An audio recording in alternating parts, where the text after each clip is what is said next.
এখানে কারণ বাজারে যে অঞ্চল 5-এর যে অফিস দেখতে পাচ্ছেন, এটা কারণ বাজারে দীর্ঘদিন থেকে, এটা 90 সাল থেকে এখানে এই অফিসটি ছিল।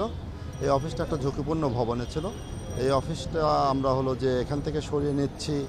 আমাদের টেম্পোরারি বেস যে অফিস, সেটা হলো যে শিয়া মসজিদ, মোহাম্মদপুর শিয়া মসজিদ সংলগ্ন কমিউনিটি সেন্টার যেটা আছে, সেটাকে আমরা অফিস হিসাবে ঘোষণা করেছি। সেখানেই আমরা এখন থেকে অঞ্চল 5-এর অফিস করব।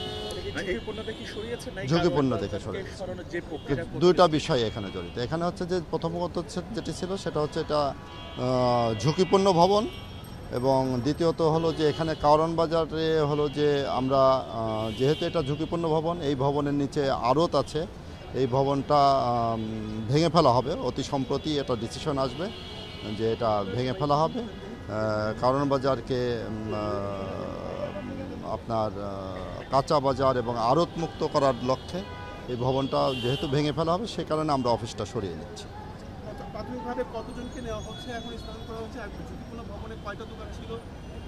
আচ্ছা, আমরা এখান থেকে হচ্ছে প্রথমে অফিস নিয়ে যাচ্ছি। অফিসটা নিয়ে যাচ্ছি হচ্ছে যে আমরা এই সপ্তাহের মধ্যে, আগামী 2-3 দিনের মধ্যে আমরা অফিসটা পূর্ণাঙ্গভাবে সরিয়ে ফেলব, এবং ঈদের পরে হলো যেটি হলো যে আমরা এই ভবনটা ভাঙা দিয়েই তারপরে হচ্ছে কারণ বাজারটাকে রিমুভ করার একটা পরিকল্পনা রয়েছে। আর প্রাথমিক পর্যায়ে আমরা যেটা করছি সেটা হচ্ছে যে এখানে স্থায়ী বরাদ্দ যে 176টা দোকান ছিল, যেটা আড়ত ভবন 1, সেখানে হচ্ছে 176টা দোকান এখানে সরিয়ে নেওয়া হচ্ছে, এবং অস্থায়ী ছিল হচ্ছে যে 2টা স্পটে এই ভবনের দক্ষিণ সাইডে হলো যে 118টা এবং উত্তর সাইডে 62টা। এখানে 180টা রাজস্ব বিভাগে যে একশনা বন্দোবস্ত যেটা নেওয়া ছিল অস্থায়ী বরাদ্দ হিসাবে, সেইগুলিকেও সরা হচ্ছে। 180 এবং 176টা দোকান আমরা প্রাথমিক পর্যায়ে নিয়ে যাচ্ছি হচ্ছে আমরা গাবতলীতে এদের পুনর্বাসন করছি। পরবর্তীতে পর্যায়ক্রমে অন্যান্য ভবনগুলি পুনর্বাসনের প্রক্রিয়া চলমান থাকবে। ঈদের পরে যে কোনো সময় এটা ভাঙা। ঈদের আগে অফিস সরে যাচ্ছে, ফাঁকা হয়ে যাচ্ছে, কিন্তু ভাঙা হচ্ছে না। ভাঙার কাজটা ঈদের পরে যে কোনো সময়। আচ্ছা, বাজার সংশ্লিষ্ট আপনাদের মূলত কি কাজগুলো থাকতো? আপনারা ওখানে চলে যাওয়া, কারণ আপনাদের সঙ্গে যেহেতু তাদের নিশ্চয়ই এক ধরনের কাজকর্ম ছিল, সেটি আসলে বাধ্য হবে কিনা? না, বাজার আমরা থাকছে না এখানে। কারণ বাজারে যে হচ্ছে শহরকে যানজট মুক্ত করার লক্ষ্যে, এবং এটা মাননীয় প্রধানমন্ত্রীর যে নির্দেশনা রয়েছেন যে এখানে শহরকে সুন্দর করার, এবং এখানে 2010 সালে যে আপনারা নিশ্চয়ই জানেন যে 2010 সালে বুয়েট কর্তৃক একটা প্রতিবেদন দেওয়া হয়েছে যে এই মার্কেটগুলি, কারণ বাজারে যে মার্কেটগুলি, স্থায়ী ভবনগুলি, এই ভবনগুলি হলো যে রেক্টোফিটিং করার একটা নির্দেশনা দেওয়া হয়েছিল। যে পরবর্তীতে দেখা গেল রেক্টোফিটিং করতে যে কস্টিং, সেটা আসলে না করাটাই শ্রেয়। সেই ক্ষেত্রে হলো স্থানীয় সরকার মন্ত্রণালয় থেকে 350 কোটি টাকা ব্যয়ে কিন্তু আমাদের একটি প্রকল্প নেওয়া ছিল যাত্রাবাড়ি এবং আমিনবাজারে। যাত্রাবাড়ি এবং আমিনবাজারে যে প্রকল্পটি নেওয়া হয়েছিল, সেখানে হচ্ছে ব্যবসায়ীদের পুনর্বাসন করার কথা রয়েছে। 2010 সালের যে প্রকল্পটি, ইতিমধ্যে কিন্তু এটা পূর্ণাঙ্গ রূপ পেয়েছে, শতভাগ কাজ কমপ্লিট হয়েছে। এটা কিন্তু শুধুমাত্র বরাদ্দ পেতে বাকি।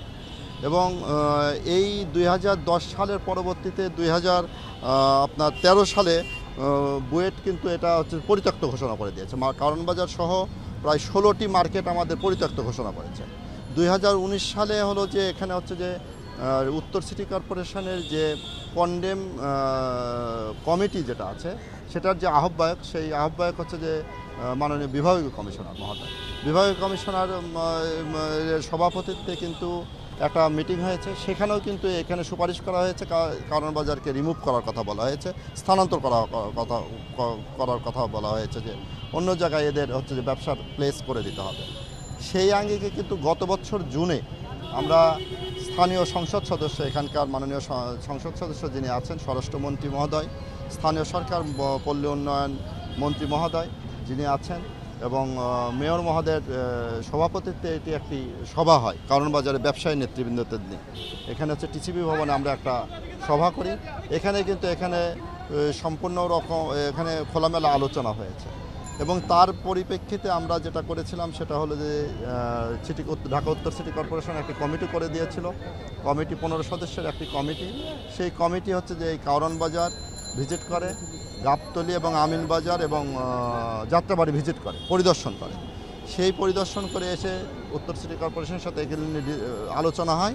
তারই আলোচনার পরিপ্রেক্ষিতে গত 28 তারিখে গত সপ্তাহে এটা আপনারা জানেন, গত সপ্তাহে এই আলোচনাগুলি হয়েছে।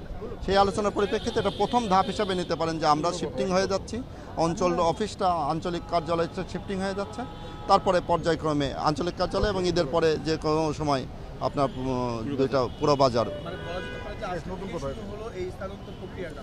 জি জি, আজকে থেকে। আরেকটি বিষয়, এটা যখন ফাঁকা হয়ে যাবে তখন আপনাদের কি পরিকল্পনা আছে এই জায়গায়? এটা হচ্ছে যে ঊর্ধ্বতন কর্তৃপক্ষ বলতে পারে, এটা একটা বিজনেস হাব করার একটা পরিকল্পনা আছে ঊর্ধ্বতন কর্তৃপক্ষের। বিজনেস হাব পুরো কারণ বাজারকে 38 বিঘা জমির উপরে একটা বিজনেস হাব করার পরিকল্পনা আছে। Thank you. উচ্চ পর্যায়ে এগুলো তো বলে ফেলছে ষষ্ঠমন্ত্রী, এদিকে তো ওদিক দিয়ে আনবে। আচ্ছা থাকছে, সমস্যা নাই। কাঁচা বাজার সেই উচ্চ পর্যায়েও থাকবে কিনা? কারণ বাজারে এই মুহূর্তে মানে পর্যায়ক্রমে সবগুলি হচ্ছে যে পুনর্বাসন করা হচ্ছে। দ্যাট মিন্স ঈদের পর থেকে যেটা শুরু হচ্ছে পর্যায়ক্রমে সবাইকেই পুনর্বাসন করা হবে।